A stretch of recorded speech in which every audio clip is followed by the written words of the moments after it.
Ladies and gentlemen, good day and welcome to SBI Cards and Payment Services Limited Q1 FY23 earnings conference call. As a reminder, all participant lines will be in the listen-only mode, and there will be an opportunity for you to ask questions after the presentation concludes. Should you need assistance during the conference call, please signal an operator by pressing star then zero on your touchtone phone. Please note that this conference is being recorded. I now hand the conference over to Mr. Rama Mohan Rao Amara, Managing Director and Chief Executive Officer of SBI Card. Thank you, and over to you, sir. Thank you, Rutuja. Good evening, everyone. I extend a warm welcome to all of you. Thank you for attending today's earnings call for Q1 FY23. Our immediate environment continues to be dynamic owing to geopolitical issues and its consequences. Like increase in energy prices have driven up inflation globally. In India, RBI has been taking relevant measures, including hiking interest rates to contain inflationary pressures. Amidst all this, according to industry experts, India stands at a better position currently in comparison to other economies in the world. RBI expects India's GDP growth to be 7.2% in the current financial year. The consumer confidence showed continued recovery as per RBI's Consumer Confidence Survey. Credit card spends have also followed the suit, with monthly spends having stayed above rupees 1 trillion consecutively. The credit card industry, which has shown consistent growth despite changing economic environment, is undergoing a positive shift with many conducive regulatory changes being introduced in the past few months. As per new RBI Master Direction, some changes are already in force from 1st July 2022 and some have been deferred to 30th September. All the guidelines issued by RBI are progressive and basic approach is cardholder convenience and protection. At SBI Card, we are compliant with all the guidelines which were to be implemented on 1st July 2022. We have already sent relevant communications to portfolio inactive cardholders in line with the RBI guidelines through various channels. Whereas the percentage of such customers is, moreover, we expect a large percentage of such customers to be retained. With respect to the guideline on 30-day activation for new customers, implementation deadline has been extended by 3 months and hence the same will be rolled out by 1st October. Further, RBI has given multiple options for considering a customer to be active.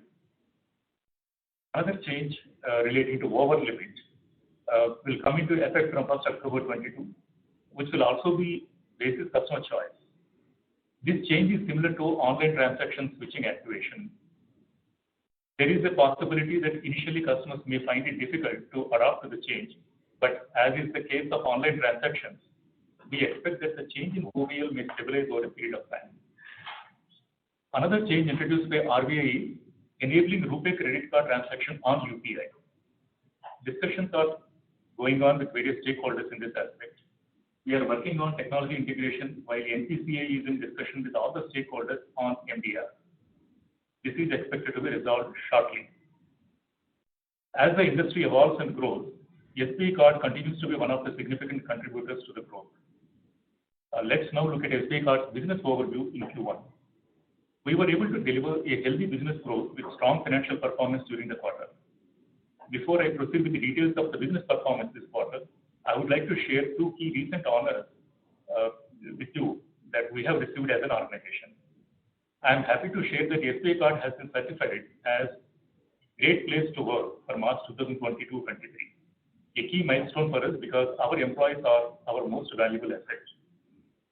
It is also a testament to our efforts in creating a healthy work culture focused on integrity, respect, transparency, and trust, which is conducive to the growth of our employees as well as the company. As a brand, we continue to be recognized in the industry for our initiatives and efforts. We have recently been recognized as Best BFSI Brands 2022 by The Economic Times for the 3rd consecutive year. As you can see, we entered this fiscal year on a positive note and the same is reflected in our business indicators for the quarter as well. In Q1, we achieved the milestone of 14 million cards in force that contribute 18.4% of the market share in the industry. This milestone is an indicator of our consistent growth trajectory. This quarter, we sourced over 900,000 new accounts, which is a tad lower than 1 million mark, which we recorded in the previous quarters. However, the small drop in the last quarter is due to cyclical banker sourcing variation. We have already started working on fresh set of leads in banker, and the July numbers are much stronger. Our overall spends continue to see a healthy growth and has grown by 79% year-on-year, standing at 59,671 crores in Q1 versus 33,260 crores in Q1 FY22. Our spends market share, as per the information available in the public domain as of May, is 18.6%. Retail spends stood at 45,480 crores versus 27,098 crores in Q1 FY22, an increase of 68% year-on-year. Online spends continue to grow consistently, and these now contribute to over 55% share in overall spends. Noticeably, it's heartening to see that key spend categories have crossed the pre-COVID levels, including travel and entertainment category.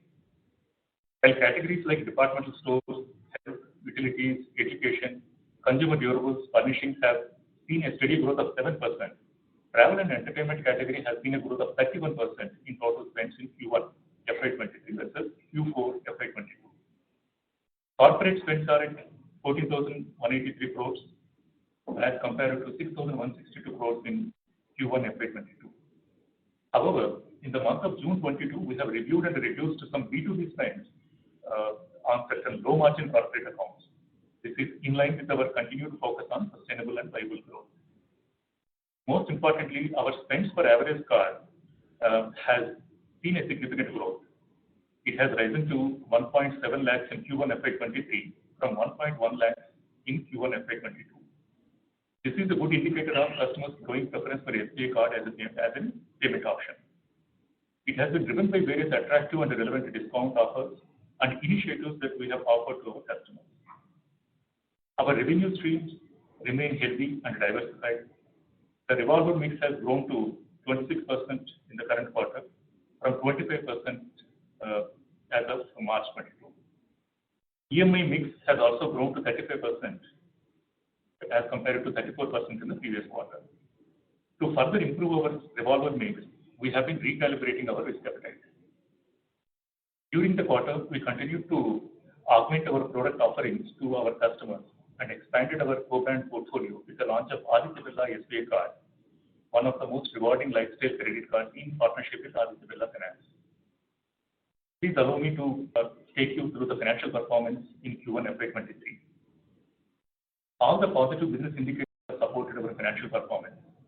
Our resilient business model embedded on strong fundamentals have helped us deliver healthy financial growth.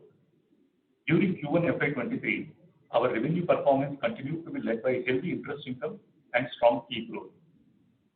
The company has achieved a PAT of 627 crores in Q1 FY23, a growth of 106% year-on-year and 8% quarter-on-quarter. In Q1 FY23, receivables stood at 33,215 crores with a growth of 36% year-on-year. Our total revenue stood at 3,263 crores and has grown at 33% year-on-year during the quarter. In spite of a 25 basis point increase in cost of funds, our NIM remained constant as the interest income yield also improved. In the rising rate scenario, we are hopeful that the impact of the same may be partly mitigated by increasing the share of interest earning assets. On asset quality, our gross credit cost percentage has considerably declined to 5.6% from 10.4% a year ago, and the net credit cost percentage has also declined to 3.8% from 9% in Q1 FY22. Our GNPA has come down to 2.24% as compared to 3.91% at Q1 FY22 and 2.22% as of March 22. Net NPA for the period is at 0.79% as compared to 0.88% as at Q1 FY22 and 0.78% last quarter. Return on average asset for the quarter is at 7%, which is higher by 247 basis points as compared to 4.5% for June 2021. Return on average equity is over 30.8%, which is higher by 1,217 basis points as compared to 18.7% for Q1 FY22.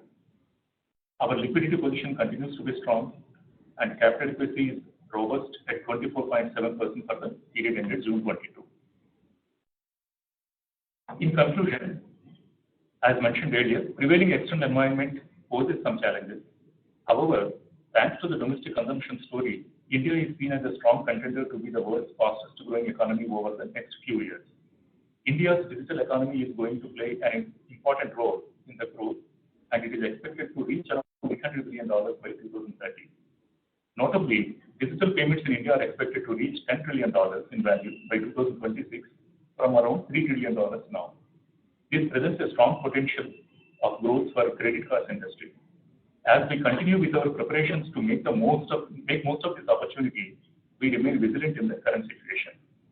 I would like to reiterate that at SBI Card, we have built a robust, reliable, and resilient business, and we are committed towards delivering value to our shareholders, employees, and customers.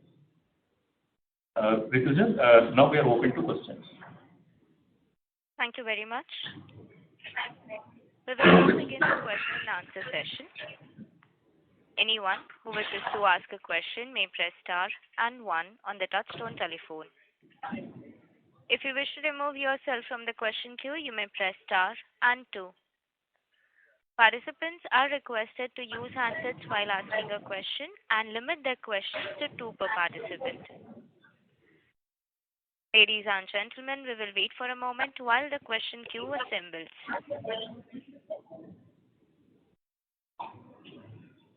The first question is from the line of Anuj Singla from Bank of America. Please go ahead. Yeah, good evening, everyone, and thanks for the opportunity. The first question is with regards to the sourcing mix on the new accounts. So we have seen a very dominant presence of open market. I think you did talk about some issues on the banking side as well as some, recalibration of risk appetite. Can you please elaborate on that? Are we consciously going slow on Project Shikhar? And secondly, what does it imply for the credit cost going forward? Yes.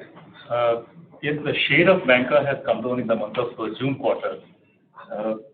Generally, also the banker's contribution, particularly in the month of April, when it is a busy audit period for the branches, SBI branches, which actually play a critical role in terms of sourcing, they are preoccupied with audit. So month of April is always like a contribution is low. But as you know, like a Shikhar version works on, at certain intervals we get the data. We mean like a branch's dashboards are populated with the data. In one cycle, there was a delay, which has actually resulted in slight slowdown in terms of sourcing. But we also clarified the position got rectified in the month of July. So now we are seeing a usual run rate, usual contribution from banker channel. So as a strategy, there is no change. We continue to look for a 50% contribution from both banker as well as open market. Rather, when we were faced with a situation of slightly delayed or a kind of lower contribution from banker, we were able to ramp up the open market channel, which shows our resilience in terms of maintaining a monthly run rate of 300,000, which we always advocated for. So there is no recalibration of risk as such. It is only like a tactical move, and the quarter 2 will reflect most probably the same contribution mix as we always emphasize. Okay, got it, sir. Would you like to comment on the credit cost? Yeah. Yeah. Yeah. And the second question is regarding the cost of funding. Obviously, we have started the impact. It has started to flow through in our P&L. So when we look at for the next 3 quarters, what kind of cost increase should we be factoring in? I think it all depends upon, as you know, like a 60-65% of borrowing is a short term, and here also when we call it short term, they have a different frequency at which they get reset. So, but our understanding, our estimation says like a bulk of the impact will come in Q2, and unless and until again the external benchmarks or a repo rate changes, there may not be further impact to the same degree in the subsequent quarters. So we feel like a Q2 will reflect the full impact of increasing the cost of funds. But at the same time, you would have seen the shift in the composition of assets where we are consciously increasing the share of EMI loans, which has been steadily increasing. Revolver has also started responding, albeit in a very small way. We are hoping that the share of interest earning net assets will continue to increase, and this will help us actually to kind of take care of or mitigate whatever the negative impact is there on account of increase in the cost of funds. Okay, got it, sir. Any quantifications for second quarter? What kind of increase we can build in? So Anuj, that will be, I think the full pricing impact will come in. It will be range bound between 5.6 to 5.8. That's it. Okay, great. Thank you very much. Thank you. The next question is from the line of Dhaval from DSP. Please go ahead. Yeah, hi sir. Congratulations on good set of numbers. I had three questions. First was relating to the net card additions. So we talked about your aspiration to have 3 lakh net monthly card additions. I just wanted to understand when do you see this sort of run rate being sustained, achieving and sustaining. Any color that you can provide? Are we 2-3 quarters away, or any color around that would be useful. The second question is relating to a revolver share. So we've seen increase this quarter. Just wanted to understand. In terms of the sort of bottoming out of revolve share, is that behind us, and gradually given our incremental sourcing moving towards potentially higher category of revolver customer base, do you see it gradually increasing quarter after quarter? So just some color around your confidence on this upward shift that we've seen in the quarter. And last question is relating to spend-based fee. So we've seen the T&E sort of spend come back. I was hoping the spend-based fee as a percentage of the spend also start to move up. They've been around 1.4% level pre-COVID. We used to be about approximately 1.6% level. If you could give some perspective around is it a new normal, or we should see that increasing, and what could drive that? Yeah, those are the three questions. Thanks. Yes, as I said earlier, our initial idea was like a gross card issuance of minimum 300,000 per month. That was always there, and then gradually increasing it within the kind of this capacity what we have, and the competency, the capacity of the channels. And our intent was evident till the last quarter, where we ramped up the gross card issuance, where it crossed 1 million. So that effort will continue despite whatever small hit we have seen in the June quarter. So the effort on increasing the gross card issuance will be aided by the continuing expansion of the partnerships, and even the new digital channel what we have launched for end-to-end digital channel for sourcing NTT. This will also help. Of course, net growth is also a function of attrition. So attrition, I think we are taking a lot of strategies in terms of addressing the attrition. I think month of July or August, a couple of months, because the mass direction is coming into effect, that can actually have some impact on the attrition. But I think once this impact is absorbed, then definitely it will be like again the net growth will be on a growth trajectory. Net growth in the cards will be definitely increasing, and the 300,000 net growth is continuing to be an aspiration. Definitely it will be there, and we are sure after a quarter we will be in a better position to reach that number. With regard to revolver bottoming out, Girish, can you? Okay. So with respect to revolver, we have seen not only an increase in the asset, but this asset has also come on account of number of customers. So fundamentals look to be in place from a percentage of asset on the revolve portfolio. So we get that confidence that they're going to sustain in that sense. The other good part is that we continue to see an increase on the term book, which is now up at 35% of the overall asset. So if you look at actually in the last quarter, the interest-bearing asset has moved by 2 percentage points up to almost 61%.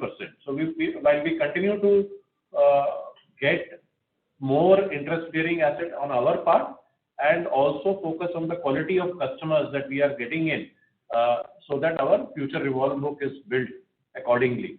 So both the things are working in tandem. So you can see that from both the data points. So that was on the revolve share. On the spend-based fees, you are right. While it will not go back to the original number because during the COVID period, a whole lot of new category of spends has got added, which is in terms of either utilities or insurance payments, fuel has increased. So some of those categories are at a lower interchange. However, from the point where we are seeing an increase in travel. In fact, in our investor presentation this time, we have presented that the travel has also crossed the pre-COVID numbers. Both travel, lodging, entertainment, all those categories in Q1 have crossed that, and they continue to show very good growth. So we should see an upward trend from where we are, maybe not at the original number of COVID, but somewhere in between it should land. Got it. Thanks and all the best. Thank you. The next question is from the line of Abhishek Murarka from the HSBC. Please go ahead. Hi, sir. Good evening and congratulations for the quarter. Few questions. One, when you in your opening remarks, you said that you have recalibrated some risk metrics to get more interest-earning assets. Can you just give some examples of what exactly you have done? That's question one. Question two is on the co-branding with Aditya Birla Finance. Can you just share some details in terms of how it will work with respect to data sharing and what are the commercials of the tie-up, and how do you expect this to scale up in the next 2 to 3 quarters in terms of, let's say, card issuances or whatever? And finally, on commercial spend, you said you ran down some B2B accounts. What does this mean? Is it a product that you are finding pressure on in terms of the profitability, or is it a group of corporate which is not remunerative? Can you please explain that? Thanks. Those were my questions. So on the first point in terms of recalibration, I think that's something we've been saying now for the last 2 or 3 quarters. As our overall credit costs have started coming down, the principle we've been following is to try and optimize our credit costs. So even on an ongoing basis, we're constantly looking at segments where we believe we can recalibrate the risk appetite, and that has been happening now for the last 2 or 3 quarters. And you would see that even in terms of the number of self-employed that's gone up in recent quarters.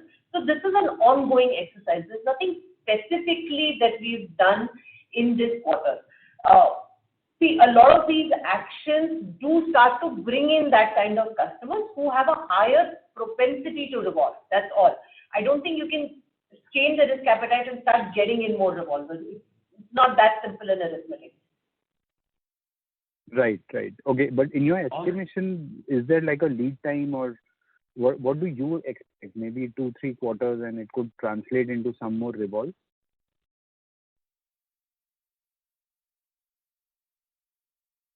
So, see, really, it's a question of what are the actions that we can take, and there are 2 or 3 sets of actions that we've been taking. We have obviously reworked our risk appetite to start bringing in more self-employed, second-tier salaried customers. We've also tried to bring in some of the thin file customers with additional data because we now have rebuilt our models. We have access to alternate data, so we are bringing some of those customers also. And there's a lot of other activity that is happening on the marketing side to induce spends, try and get more of the discretionary spends and things like that. So it's a set of actions. We have to wait and see how that pans out. Got it. On the Aditya Birla Group, we tied up with them, and the model that we are going to use there is also a regulated entity.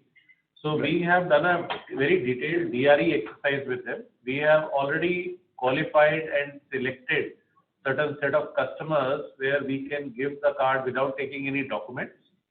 We are intending to use a newly launched straight-through processing SBI card sprint that you would have seen, that journey for these set of customers, so that we are able to give the offer to these customers and be able to get these customers. And in this case, it should be easier for us because Aditya Birla Group being a regulated entity, we don't need to collect another KYC of these customers. So we are working at seeing whether in certain cases where we collect the KYC or where we would not, so that make even life simpler for the customer. So that's the model that we are going to use with Aditya. And what is the profile of these customers? They are basically asset customers of Aditya Birla Finance, so which would have taken either a set of various kinds of loans being offered by the Aditya Birla Financial Services and Capital. On the commercial spends that you asked, it is not a specific product. On the commercial cards, there are some corporates who do B2B spends or vendor payment spends or some kind of statutory payments.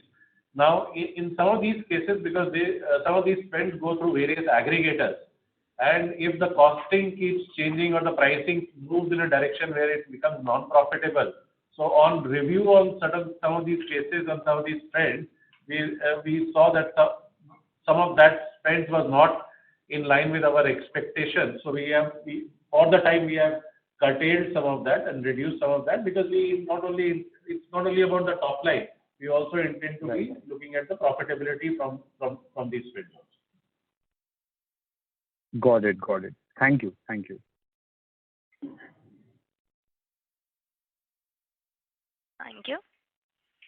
The next question is from the line of Bhavik Dave from Nippon India. Please go ahead.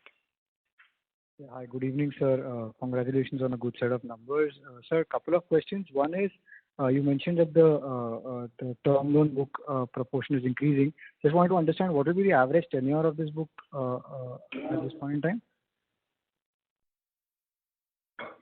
There are actually three portions of that. One is a kind of almost a loan which is given on top of the credit card limit. There the term is almost 33 to 34 months. On the spend, which is converted into term product, there it is almost close to 8.5, 9 months. And what would be the broad proportion if you're comfortable with the 35%? How much of it would be more than like a couple of years or 30 months?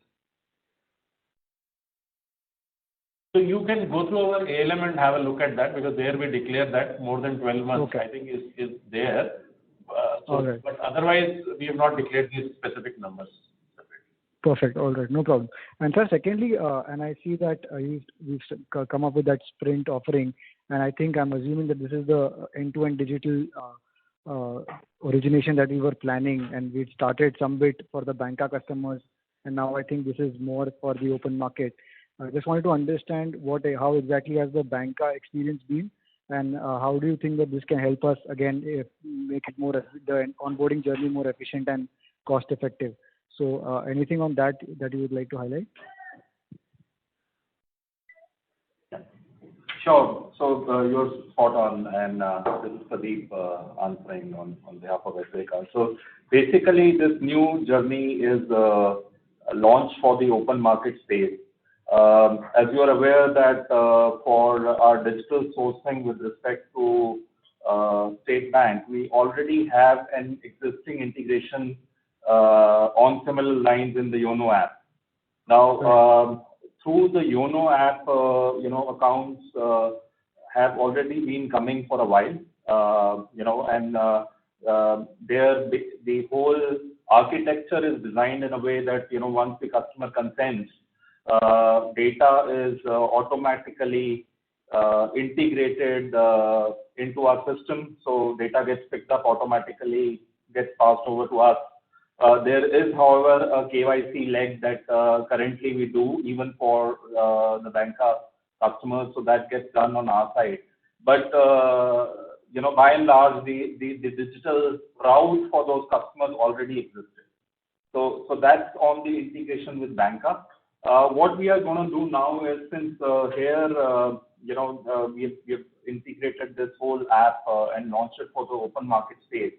This new app gives us a lot more capability. So the first and the foremost is that the user experience is pristine here. It's completely seamless. KYC is completely digital.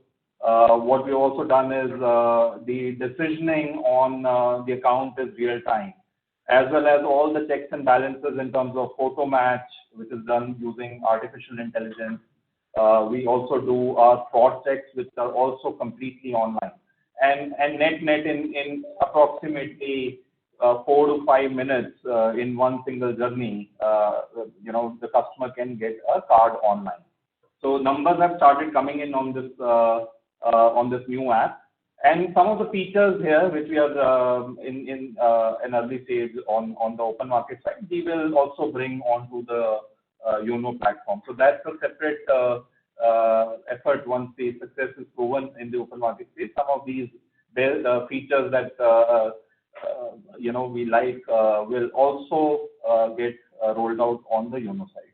So in a nutshell, what I want to say is that the path for our company moving forward is going to be digital centric. The new account acquisition strategy is going to have a digital first approach, and this digital first approach we will adopt both on the banker side as well as on the open market side.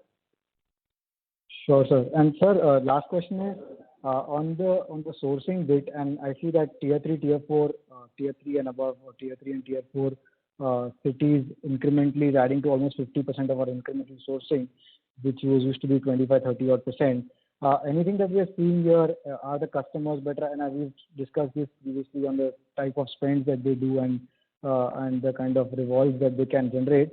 But is there enough, or is there lesser competition in that market? And does SBI have a more right to win kind of a proposition with these customers, considering the familiarity with the brand? Or how does it work? And what would be the economics? Like, in the sense, the cost of acquisition would be similar, or will it be lower for a tier 3, tier 4 kind of customer? That's about it. Thank you. So 3-4 things I will tell you about tier 3, tier 4. Yes, the cost of acquisition is lower, because primarily we are sourcing through banker channel in tier 3, tier 4, where the cost of acquisition, as we have earlier also stated, is lower. The second point is that in those cities, State Bank of India brand is SBI card brand, because SBI is another brand. SBI brand is very strong. So the brand attractiveness and the pull factor is very, very strong. On the consumer behavior side, what we have continued to see is that the online percentage, even though the spend is slightly lower than tier 1 cities, but the online percentage, because of delivery now of the large e-commerce players in the country, is now easily there in almost all PIN codes. We see this 55% is almost similar in tier 3, tier 4. So that behavior is being seen. And the spends at the point of sale, because the availability of point of sale as it increases in tier 3, tier 4, we believe that should also help increase the spends further. So that is some color on the tier 3, tier 4. The spend categories are usually the same. There is a bit of a difference in terms of travel and lodging, where the travel spends are slightly lower compared to tier 1 cities or so. But if you talk about primarily utilities, your fuel and other non-discretionary spends, it is broadly the same. And the average spends would be what monthly spends would be like half of a tier 1, tier 2, or like any proportion or any number that you would want to talk about, like the reasonably seasoned customer who is spending X in urban or tier 1, tier 2 would be spending at least 40-50% of PIN or lower? We have not given the exact breakup, but it is what I would say anywhere between 60 to 90% of that, depending on the city wise. All right. And sorry, sir, last question is, the yields on the book or the EMI conversion book would be around 16-17% or maybe lower?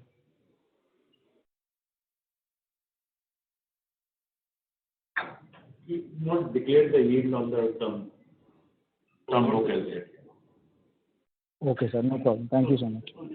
It can be calculated for the portfolio yield overall, transactor, revolver, overall portfolio yield. Actually, you can, sorry, saying you can calculate it because you have the full base, and we have given the transactor, revolver, and EMI breakup. The revolver is at the product rate of 3.5% per month. So the balance you can calculate. Thank you. Ladies and gentlemen, in order to ensure that the management is able to address questions from all participants, please limit your questions to two per participant. If you have a follow-up question, you may rejoin the queue. The next question is from the line of Parab Subramanian from Macquarie. Please go ahead. Hello. Yeah, hi. Thank you for the opportunity. So my question is on incremental card volume market share. If I'm looking at card volume market share, it's down about 100 basis points, over the last 10 months or so. Is this something you're concerned about, and could this translate to spend going forward, or do you think this is more low value spend cards being added by the industry? Is this something you're concerned about? I mean, one thing is the gross card issuance of the industry has increased over a period of time, so obviously that has an effect. But should we mimic what others are doing, we always maintain a stance of a kind of sustainable growth and looking at our return on risk appetite and capability, capacity of the channels. But I think the kind of numbers what we said while responding to other questions around what is the net growth target we are aiming for, I think that should help us actually in terms of arresting this decline and actually start gaining the share. This may be a very temporary kind of situation, but we have plans to ramp up both the gross card issuance and address attrition also in a meaningful way.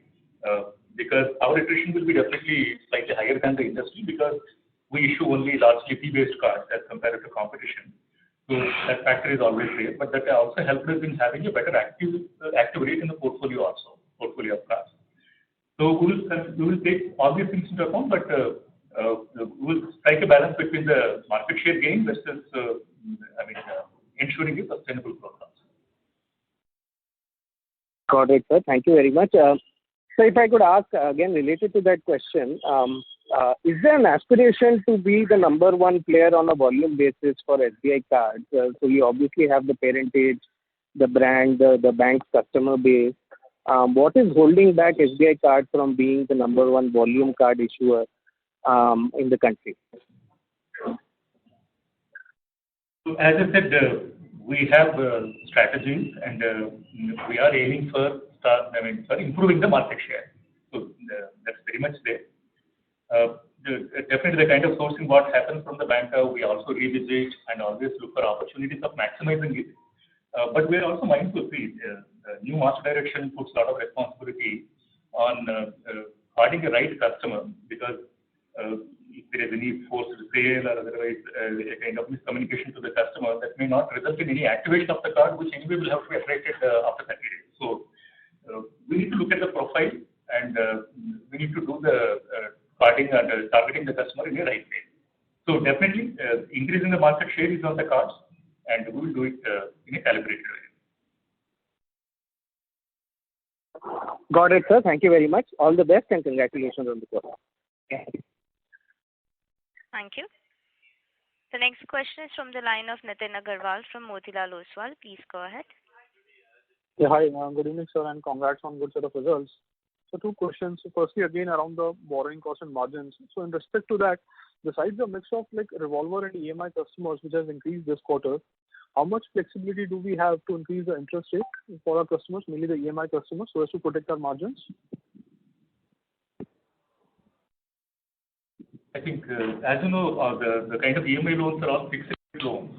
To the extent there is a healthy disbursement, so it gives us an opportunity for each disbursal to price it appropriately. Of course, we will look at our covenants and we will look at what is the ideal risk-based pricing, and of course, we also look at what are the offerings from the competition.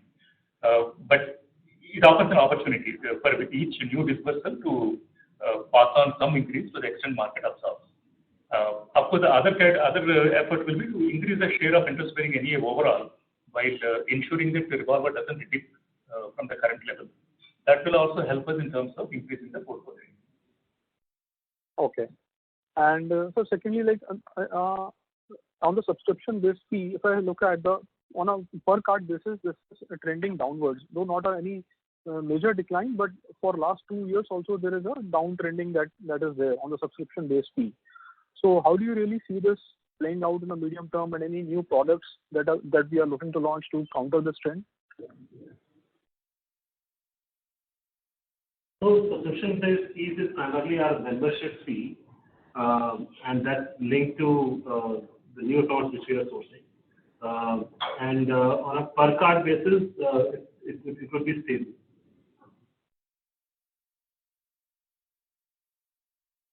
Hello. Sorry, sir, I missed you. Sorry, can you repeat that, please? I think subscription-based fee only includes our membership fees, and on per card basis, it will be stable. Okay. Okay. Maybe I also see a small decline, single digit though, but it's been around if I look at YOY, it's a 4% decline, and in prior year, very marginal decline is there. So is it to do with the mix where you are originating more from the tier 2, tier 3 cities because of? So that's linked to there are spend-based reversals as well. Our customers, as they touch the spend-based limit, they don't get to pay the fee. So the spend-based reversal percentage, because that keeps going up as the customer profile improves, the membership fee on the renewal side will start coming down. So that would be the impact of this. Right. Got it. Thank you, sir. Thanks so much. Thank you. The next question is from the line of Pankaj Agarwal from Ambit Capital. Please go ahead. Good evening, sir. Sir, do you think RBI allowing credit card on UPI rails will benefit the industry?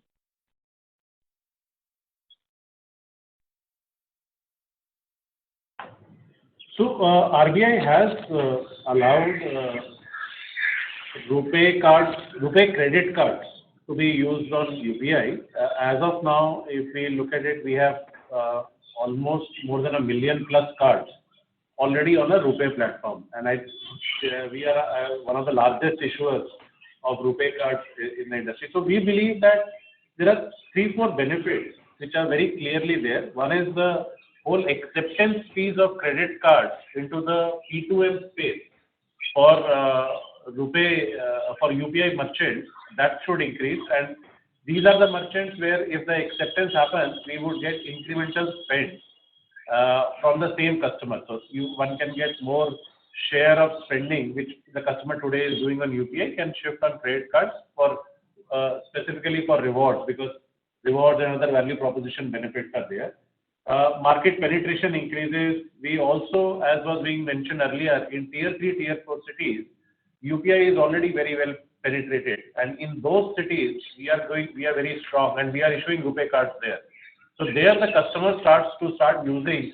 We should be able to see increased spending patterns there.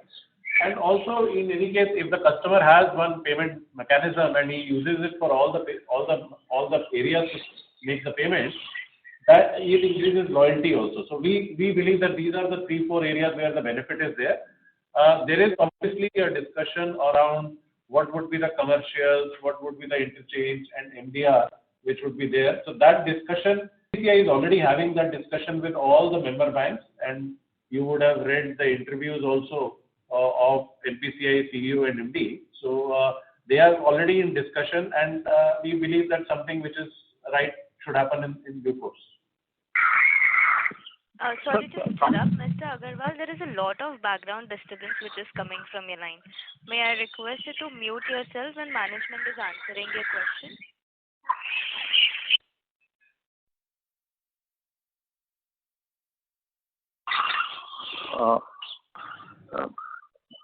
Am I audible? Yes, sir, you are. Please go ahead. Sir, there was, I think, somewhere it was mentioned that on small value transactions there might not be any kind of MDR. So in that context, do you think that there could be some cannibalization where merchants shift some of the credit card transactions to UPI? You know, the India is a jugaad country, right? Where merchants can play that game. So you are right, and I think these are the topics of conversation which are actually precisely happening with NPCI, that how the mechanism has to be done, if there are benefits which has to be given to the merchant for certain categories which are smaller merchants, how will that be monitored, what will be the control mechanism, to what level, what ticket size that transaction should be allowed for. So there are these questions which are there, and I think that is what NPCI and other banks are discussing before they come to the final conclusion. Okay. Okay, sir. Sir, one last question. In the last cycle, your cost of funds had gone to up to 8-9%. I think somewhere between 8 to 9. Do you think it can go back to those levels, or structurally your liability mix has changed so that it will remain, around the current range?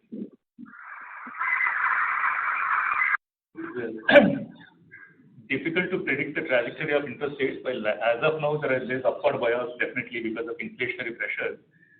But over a period of time, what we have done is you would have seen the share of long term we have really, in a focused way, we have been increasing the share of long term. So we have been looking for opportunities to lock into long term at a right rate. So this journey will continue, even though it is slightly costlier as compared to short term. This will help. And of course, to the extent, even if there is an increase in the cost of funds, to the extent we are able to increase the share of overall the interest-bearing NEA, and to the extent the revolver helps, I think that can act as a mitigant. Thank you. Ladies and gentlemen, request to everyone to please limit their questions to one per participant. The next question is from the line of Karthik Chelappa from Buena Vista Fund Management. Please go ahead. Yeah, thank you for the opportunity, sir, and congrats on the quarter. My question again is on this UPI on credit cards, for which the negotiation is still underway by NPCI. I'm just trying to get a sense, maybe this is a bit of a theoretical question. How much of the unit economics actually hinges on the MDR? Is that something which the industry is quite particular on? Or to ask it in another way, if the MDR were to be lower, would you still go ahead with the product and tinker other cost elements to keep the unit economics the same? Or do you still feel that you need a certain degree of MDR for the product to be successful?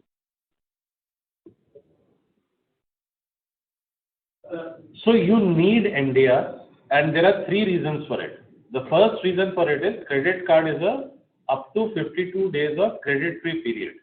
Okay, so there is a cost of funds, which is when the customer spends on an average, there is a cost of funds which as an issuer we incur. Okay, the second thing is a customer uses credit card also because of the rewards and the benefits and the value proposition which the customer gets. So there is a cost of value proposition, and then there is a cost of rewards also. Now you can tinker with, if there is a high premium end of it, where we get higher interchange, then you can give higher rewards to those customers. At a lower end, you can give lower rewards, and you can tinker with that. But not having rewards at all and having just a base payment product will not encourage the customers to have either loyalty or spend large ticket items on the product. Okay, so that's the second piece which is critical. Thirdly, obviously, it is a credit product, so there is while the credit loss you can still look at in terms of from the interest income and other things, but there is a set of fraud loss also which happens, which is born at the initial stages, even though that is very low because of the RBI guidelines of second factor authentication and generally a very secure environment of chip and pin. So it's very low, but there are those costs which are different in credit card compared to any other simple payment product where the money is going from your bank account. Got it. So just one clarification to the point that you made earlier to a question on incremental market share, which has actually slipped quite a bit. What do you think will take for SBI cards to possibly reach a 400 or a 500,000 card issuance per month? Do you think it's the technology backend which you still need to strengthen in terms of capacity, or do you just think it is underwriting appetite which will improve as the economy actually improves? Because the inherent demand seems to be very high.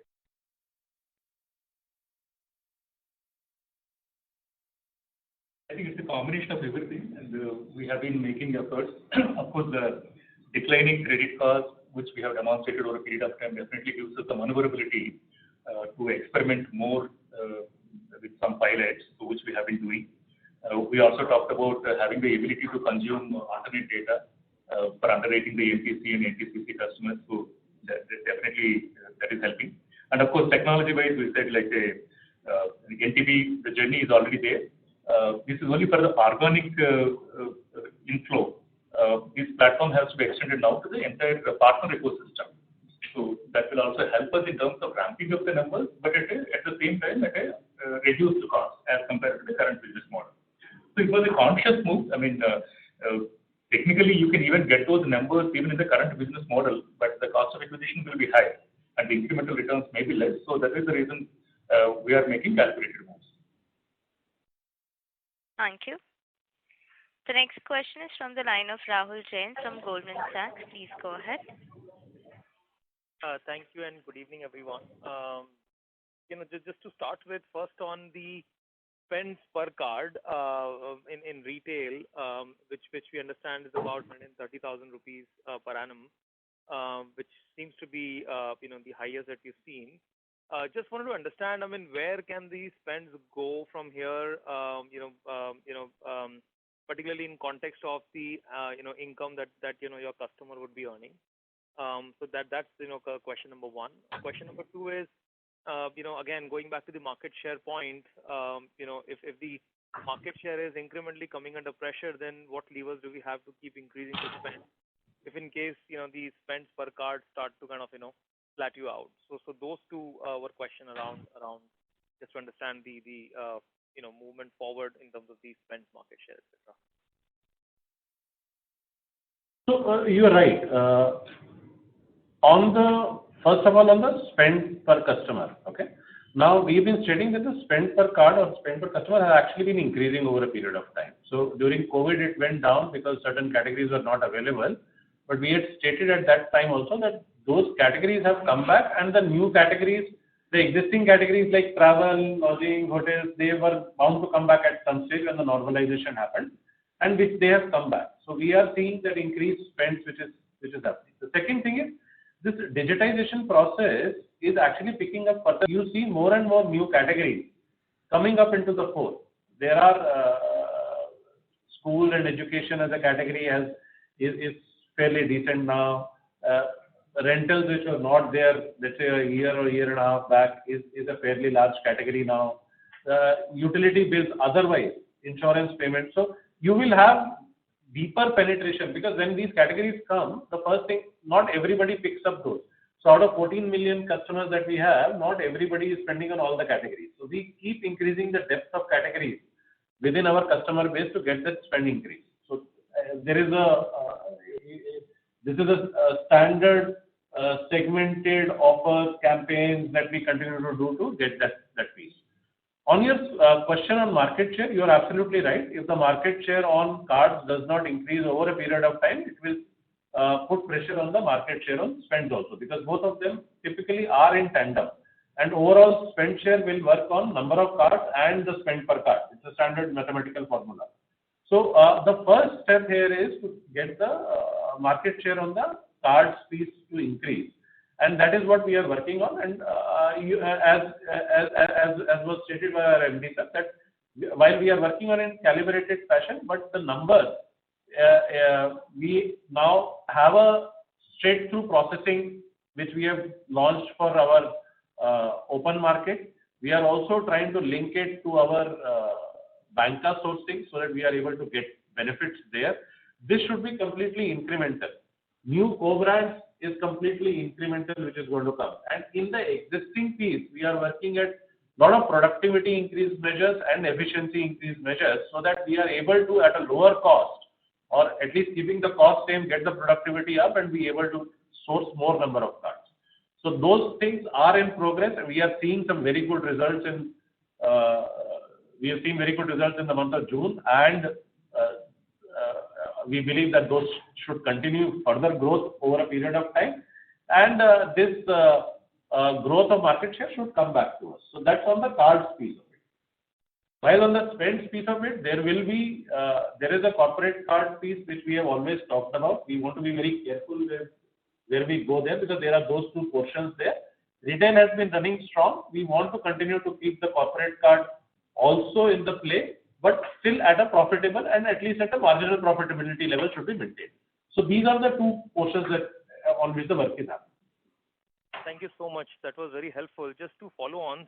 One is in terms of the spends. When you look at these spends vis-a-vis the the income that your customer, the spender would be earning, What would that be? Any sense can we get? What would be average annual income of your typical customer who's spending 130,000? So, okay, so not connecting everything to income here does not work. Okay, so because income is important. So, for example, in tier 1 cities, it's actually the consumption spending pattern which is more critical. So, when we look at the customer database or when we look at some of the customer profiles, while credit limit, which is being set, is basis some bit of income estimation and increase or decrease basis the income estimation done by the credit team, the spends in various categories. So, for example, everybody today spends on fuel. Okay, whether it is especially if they have a credit card, they will spend on fuel. Whether it's a two-wheeler or a four-wheeler or otherwise, the quantum will be different. So you approach it from a spend category perspective. And as we have earlier seen, we look at it from a non-discretionary and discretionary. So people, non-discretionary spend, people will do. People will go to departmental stores and buy their regular groceries. Whether they buy it on a card or cash is a choice which they have. So we have still not reached that level that the monthly income, the spend is crossing the monthly income by a large margin. That those things have not happened as well. Thank you. The next question is from the line of Adi Jain from Ampersand Capital. Please go ahead. Hi, sir. Congrats on a good quarter. I just had two questions. So the first one was actually NIMs. So I've noticed that our NIMs have fallen from around 15-16%. Sorry to interrupt you, Mr. Jain. We cannot hear you clearly. Hello, am I audible now? Yes. Yeah. Hi, sir. I just had a question on the NIMs. So I noticed that our net interest margin has fallen from 15-16% pre-COVID to currently 13%. So I just wanted to know what could be the reason for that. One thing I noticed was that our revolver share has fallen. So is there any particular change in consumption pattern or customer behavior towards revolvers? Are you noticing any of that? And what could be a sustainable NIM range for the medium term? You are right. I mean, the decline in NIM is mainly attributable to the lower share of a revolver. But the way to look at it is how we have been managing the cost overall. Even when the revolver is at 25-26%, still we are able to generate a return metrics of return on average of 7% and ROE of 30%. So I think revolver to consumption, is there any linkage we can? So there will be some tendency, like when they are buying a consumer durable item or otherwise make a big ticket purchase like a travel, etc. There is, I think, there is a better propensity to revolve. But barring those categories, linking it to consumption is difficult. I mean, revolver is more to do with the ability to pay in full. If it is not there, then obviously they will choose an option of, if it is a short-term kind of cash flow mismatch, they will think like in a month or two they will roll over and they will pay. Or if they're comfortable paying over a period of time, they will opt for EMI kind of loan. Thank you. The next question is from the line of Deepak Sunavne from Haitong Securities. Please go ahead. Yeah, thank you, sir, for the opportunity and congratulations on a great set of numbers. So just wanted to understand profitability. I mean, if we compare our online spends versus offline, that is spends at POS, and if we compare the profitability in terms of let's say net profit per spends. On blended basis, we are reporting around 0.8 to 0.9%, right? And if you split that profitability base between the online spend and offline, can you give us color on this? Okay, so profitability from the category of spend does not vary. It is dependent on more on category of customer that we are getting. So premium customers with high spenders are more profitable. On MDR front, because on whatever interchange that we get, whether it is online or offline, it actually depends on the kind of spend. So if travel, if you do, whether you buy it from a point of sale or you buy it from online one of the players, we get the same interchange. So there the variation is not there. So from an income stream perspective, there is no difference. The profitability is actually more customer dependent rather than the online offline. Thank you. The next question is from the line of MB Mahesh from Kotak Securities. Please go ahead. Good evening, sir. Just two questions. One, how much of your incremental cards or outstanding cards would be on the basis of a secured credit card? In the sense it's backed by fixed deposits or any other liened instruments? We don't have the number, but it will be insignificant. Very. It will be very small. You, in the sense that we've seen some competition kind of introducing this being a very good source of getting into customer segments which are tougher to crack from an income segment. What is your sense of this as a product? So we did this product for 2-3 years. The attrition rates are very high. So even within the first year, because customer is, as it is marginal, and his need for breaking the FD can happen at any point of time between 3 months to 9 months. So we saw a whole lot of them wanting to break their FD after 6 to 9 months. So the life of the customer with the product was not very long, and hence automatically the profitability gets impacted majorly because you incurred a good acquisition cost upfront, and if the customer does not stay longer with you, then the opportunity to have revenue from that customer is limited. Perfect. And second question, sir, this is to Aparna ma'am. Ma'am, this 450 crores of provisions that you're doing there, this still continues to remain of customer base which are, let's say, pre-COVID, or these are a business as usual kind of a credit cost that we have hit now of the incremental spend that is coming in? Now the credit cost is BAU largely, and if you look at our ECL rate that we've given out, it's at 3.3%, which is actually lower than the pre-COVID rate. So a lot of the RBI RE book is almost finished. We have got 150 odd crores of that left. There is just 61 crores of discretionary reserves. So whatever you now see is BAU. In a sense, these are customers who have originated, let's say, pre-COVID, or these are, let's say, customers who are still coming out of the incremental book that you originated? I'm just kind of going in that direction of the question. So I don't think it's a question of whether they've been sourced pre-COVID. This is the standard expected credit loss model that we have that looks at 7-year data, and we are able to project what would be the losses. For the high-risk segment, specifically the RBI RE, we had made specific provisions. That is now finished. Whatever you see is a standard provisioning model now. Okay, perfect. So some of them could be in recent times, some could be older, but this is the BAU model now. Perfect. Understandable. Thank you for this. Thank you. The next question is from the line of Saurabh Mehta from East Lane Capital. Please go ahead. Yeah, thanks for the question. I have two questions. First thing was I wanted to understand volume-wise the mix of the corporate and retail spend. Like how much percent of our cards are corporate and retail? And follow-up to that was what is the retail spend per card, and how long do you think a retail customer could reach, say, 2 lakh spend, and what will be the drivers for that? Thank you. So in corporate, the number of cards is very minimal. So we would not have more than 50,000-60,000 or so. So cards is there. It's basically a large spend coming on one product.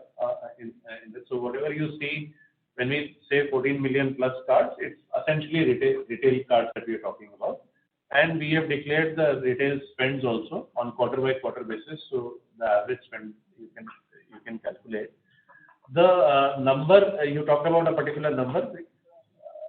All we can say is that, as I was mentioning earlier, that different new categories have come. We have seen the increase in the customers' spend per card. And if we go by vintage analysis, because newer customers take some time to build their spend, actually the spends of some of the older vintages would be closer to that number. So as we are adding more cards, those new cards when they come in, initially their spends are lower and then they build up over a period of time, in a period of 18 months to 24 months. So this is a continuous cycle because customer also gets comfortable with the product.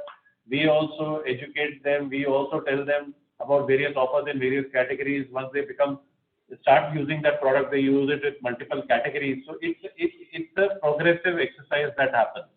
So if you see customers who were let's say 2015 or so, a whole lot of those customers would have already reached that number. So it is not about that, but it's how the weighted averages move, and what you see today as a number is a weighted average of the overall portfolio. Thank you. Ladies and gentlemen, this will be the last question, which is from the line of Rohan Mandora from Equirus Securities. Please go ahead. Good evening, sir. Thanks for the opportunity. Sir, a data keeping question that I had was, in terms of the new categories which have come up post-COVID, what will be the contribution in total spend from them? Or where the use cases where the spend momentum has improved? See, if I take rentals, some of your insurance bill payments and utilities, these categories can contribute anywhere between 10 to 20%. 10 to 20%, okay. And so secondly, on a month-on-month basis, variation is there. Sorry? On a month-on-month basis, there will be variation because certain categories, insurance is more skewed towards March versus some other months. So monthly variations will be there, but that is the range. Sure. And so what will be the difference in the spends per active card in banker versus non-banker and also the revolve rates? Actually, spend per active card in banker versus non-banker is almost similar. In banker, we have to work slightly more towards getting the activity percentage of the customers active to be higher. So the customer who starts using the card, fortunately, starts using at almost the same level. It is about getting more number of customers to start using the card and use it fully. So that is and use it continuously in a month, because we want our customers to use the card every month. So, and that is the trick about it. Sure, Slightly lower in banker as compared to, no, I'm talking about the revolve rate. You asked for the revolve rate in banker.